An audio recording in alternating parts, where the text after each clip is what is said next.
Then next we'll see the investigation. In the investigation, first one is the urine analysis, second one is the complete blood count, third one is the liver function test, that is known as the LFT, then thyroid function test, then ultrasound scan and the ophthalmoscopy.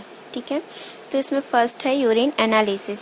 Urine analysis में हम क्या check करेंगे, quantity देखेंगे urine का कितना है, small है, dark colour है या light colour, then high specific gravity, then presence of acetone. तो ये सारा चीज फाइंड आउट करते हैं by the urine analysis.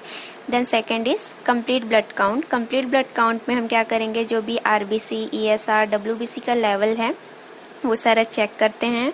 Then liver function test. Liver function test जो है वो मेनली लीवर एंजाइम जितने रहते हैं उनके लेवल को चेक करने के लिए किया जाता है. अगर वो एलिवेटेड है दैट मीन्स लीवर में किसी टाइप का डिजीज है जिसके कारण वॉमिटिंग ट्रिगर हो रहा है.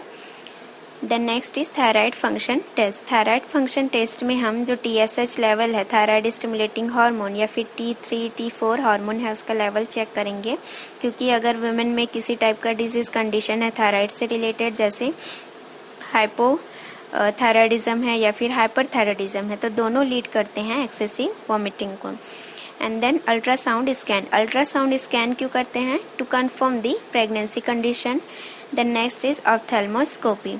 ऑप्थेल्मोस्कोपी जनरली नहीं किया जाता है पेशेंट में, बट अगर सीरियसली इल कंडीशन है जैसे कि रेटिनल हेमरेज है या फिर डिटैचमेंट ऑफ रेटिना, ठीक है, ये सारे जो है फेवरेबल साइंस रहते हैं जिसमें जो है ऑप्थेल्मोस्कोपी करने की नीड रहती है प्रेग्नेंट वुमेन में. तो ये सारे जो है इन्वेस्टिगेशंस किए जाते हैं ड्यूरिंग दी hyperemesis gravidarum.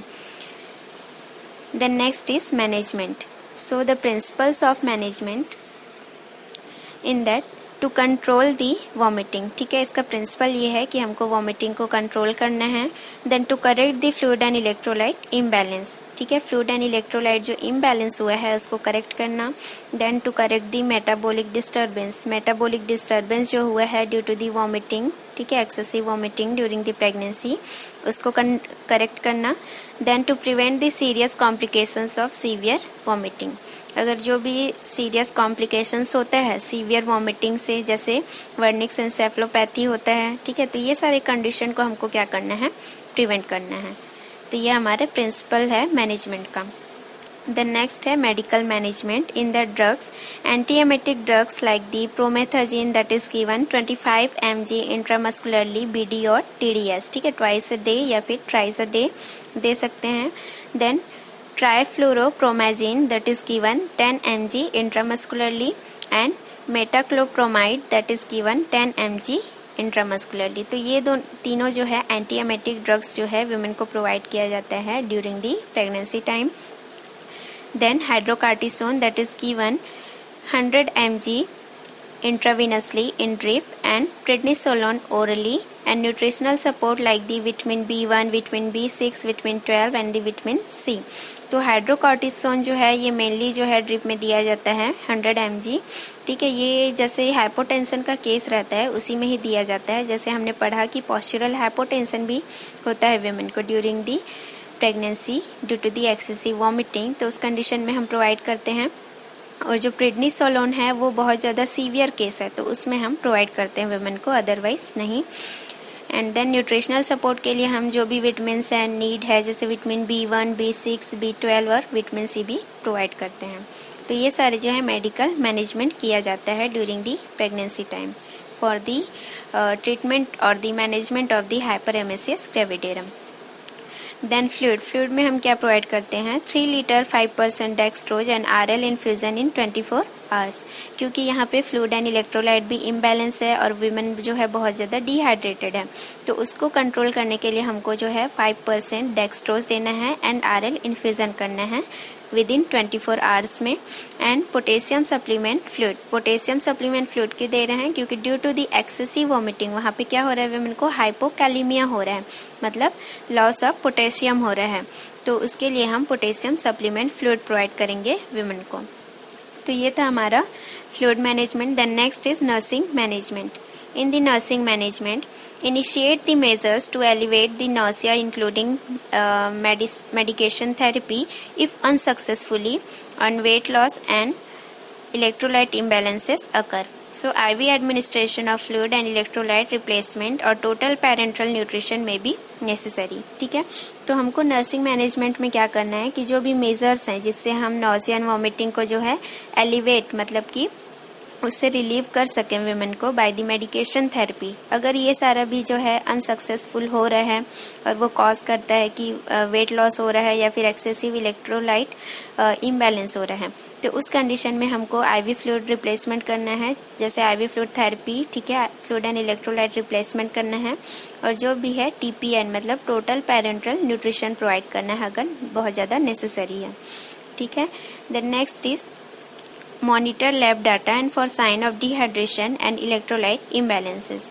अब हमको जो भी लैब का डाटा है, जैसे हमने CBC काउंट किया, LFT और जो भी थायराइड फंक्शन टेस्ट है, तो ये सारा जो लैब इन्वेस्टिगेशन का डाटा है हमको चेक करना है, और जो भी साइंस ऑफ डिहाइड्रेशन है, ठीक है, सनकन आई है या फिर ड्राई स्किन है, ड्राई कोटेड टंग है, ये सारा चीज़ फाइंड आउट करना है कि किसी टाइप का डिहाइड्रेशन तो नहीं है या फिर फ्लूइड एंड इलेक्ट्रोलाइट तो इम्बैलेंस तो नहीं है।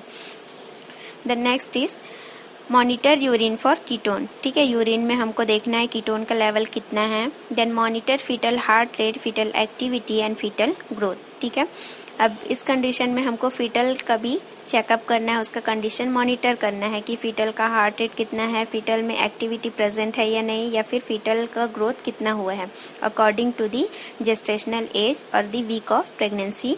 Then encourage the intake of small proportion of food. ठीक है, एनकरेज करना है वुमेन को कि वो स्मॉल अमाउंट में जो है फूड ले। Then liquid should be taken between meals to avoid distending stomach and triggering vomiting. ठीक है, तो जो भी अगर मील ले रही है वुमेन, तो उस बिटवीन में वुमेन को एडवाइस करना है कि लिक्विड भी लेना है चाहिए उनको, क्योंकि इससे क्या कर सकते हैं हम, अवॉइड कर सकते हैं स्टमक को डिस्टेंड होने से और साथ ही वॉमिटिंग को स्टिमुलेट होने से। Then encourage the patient to sit upright after the meal. हमेशा वीमेन को एडवाइस करना है कि प्रेगनेंसी के टाइम जब भी वो कभी मील लेती हैं तो उनको आफ्टर द मील उनको अपराइट सिटिंग पोजीशन में मतलब बैठना है। ठीक है, तो ये सारा जो है नर्सिंग मैनेजमेंट करना है during the hyperemesis gravidarum. Then obstetric care क्या क्या कर सकते हैं। No therapeutic abortion is indicated if patient improves on therapy. ठीक है, तो अगर पेशेंट का जो है कंडीशन इम्प्रूव हो रहा है, अगर थेराप्यूटिक मैनेजमेंट हम कर रहे हैं, जैसे मेडिकल हो गया या फिर जो नर्सिंग मैनेजमेंट कर रहे हैं, तो उस कंडीशन में हमको अबॉर्शन के लिए एडवाइस नहीं करना है वुमेन को। And therapeutic abortion is seldom indicated on. ठीक है, किस किस कंडीशन में, ठीक है, मतलब थेराप्यूटिक अबॉर्शन कर सकते हैं जो कि रेयरली इंडिकेटेड रहता है। ठीक है, कौन कौन से कंडीशन में। Vomiting doesn't abort on therapy. अगर हम जो भी थेराप्यूटिक थेरेपी या फिर मेडिकल या फिर नर्सिंग मैनेजमेंट कर रहे हैं, तो उससे भी अगर वॉमिटिंग ठीक नहीं हो रहा है तो उस कंडीशन में हम थेराप्यूटिक अबॉर्शन करेंगे। Then if there is risk of complication, अगर जो है रिस्क ऑफ कॉम्प्लिकेशन रहेगा to the mother and the baby, तो उस कंडीशन में हम क्या करेंगे, therapeutic abortion. Then next is complications. तो कॉम्प्लिकेशंस क्या क्या हो सकते हैं। First one is the dehydration. ठीक है, डिहाइड्रेशन के कारण क्या होगा, मतलब ये क्यों होता है, due to the electrolyte imbalance. ठीक है, अगर बहुत ज़्यादा इलेक्ट्रोलाइट इम्बैलेंस है, ठीक है, उसके कारण होगा। और रीनल फेलियर। ठीक है, अगर डिहाइड्रेशन का कंडीशन है, ठीक है, तो उसके कारण जो है रीनल का जो प्रॉपरली फंक्शन भी नहीं हो पाएगा, जिसके कारण रीनल फेलियर होगा। Then Wernicke's encephalopathy. Wernicke's encephalopathy जो है वो मेनली विटामिन B1 थायमिन के कारण होता है। और इस कंडीशन में क्या होता है कि एक्यूट न्यूरोलॉजिकल कंडीशन होता है, जिसमें 4 चीज़ कॉमन रहते हैं, like the ophthalmoparesis, nystagmus, ataxia and the confusion. तो ये जो है बहुत इंपॉर्टेंट कॉम्प्लिकेशंस होता है during pregnancy.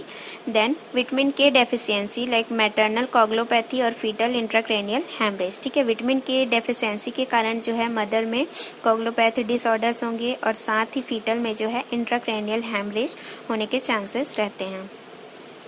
The next complications is Mallory Weiss tears.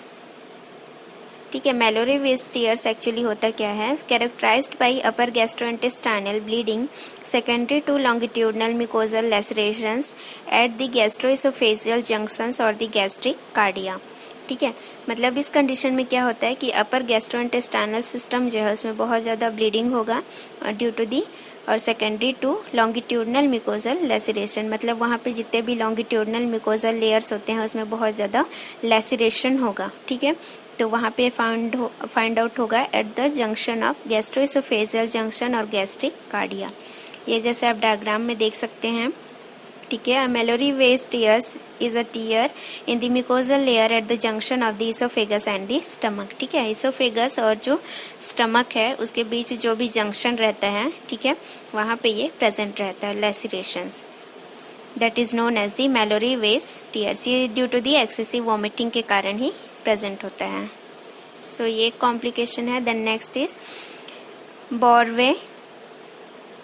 बोरहेव syndrome, ठीक है, characterized by upper gastrointestinal bleeding secondary to transmural perforation of the esophagus, ठीक है। तो ये भी क्यों हो रहा है कि जो भी अपर गैस्ट्रोइंटेस्टाइनल ब्लीडिंग है, ठीक है, वो हो रहा है, और ट्रांसम्यूरल परफोरेशन मतलब ट्रांसम्यूरल जो लेयर है वहाँ पे उसमें परफोरेशन हो रहा है इसोफेगस के। जैसे यहाँ डायग्राम में देख सकते हैं कि इसोफेगस का जो लेयर है ट्रांसम्यूरल उसमें जो है परफोरेट हो गया है due to the excessive vomiting. तो ये जो है इम्पॉर्टेंट कॉम्प्लिकेशंस हैं। Then management of nausea and vomiting symptoms, ठीक है। तो अब कैसे हम मैनेजमेंट कर सकते हैं सिम्टम्स का, जैसे drink and eat little and the often, ठीक है। वीमेन को एडवाइस करना है कि जब कभी वो ड्रिंक करें या ईट करें तो वो लिटिल अमाउंट में करें, बहुत ज़्यादा नहीं। Then meal high in carbohydrate and low in fat is better, ठीक है। हमेशा जब वो मील लेती हैं तो वो हमेशा कार्बोहाइड्रेट उसमें ज़्यादा होना चाहिए और साथ ही फैट जो है वो कम होता है। तो ये जो है बेटर होता है during the pregnancy time mother की हेल्थ के लिए, और जिससे जो है वॉमिटिंग या नॉजिया होने का चांसेस भी कम रहता है। The next is cold meals reduce the smell related nausea. अगर वो कोल्ड मील ले रही है तो उसके कारण क्या होगा, जो भी नॉजिया के कारण स्मेल आ रहा था वो भी रिड्यूस रहता है कोल्ड मील लेने से। Then avoid the caffeine and alcohol as this can enhancer dehydration, ठीक है। वीमेन को एडवाइस करना है कि ड्यूरिंग द प्रेगनेंसी टाइम उनको कभी भी कैफीन या फिर अल्कोहल नहीं लेना है, ठीक है, क्योंकि ये जो है डिहाइड्रेशन को जो है एनहांस करते हैं। तो ऑलरेडी वॉमिटिंग होता है ड्यूरिंग द प्रेगनेंसी टाइम, अगर वो इस टाइप का एवरेज ले रही है जैसे कैफीन और अल्कोहल, तो उसके कारण और बहुत ज़्यादा क्या होगा, डिहाइड्रेशन होगा मदर को। तो ये सारा चीज़ जो है अवॉइड करने के लिए एडवाइस करना है। तो ये सारे क्या हैं, मैनेजमेंट है नॉजिया एंड वॉमिटिंग सिम्टम्स के। So our topic is completed, that is hyperemesis gravidarum. So thank you.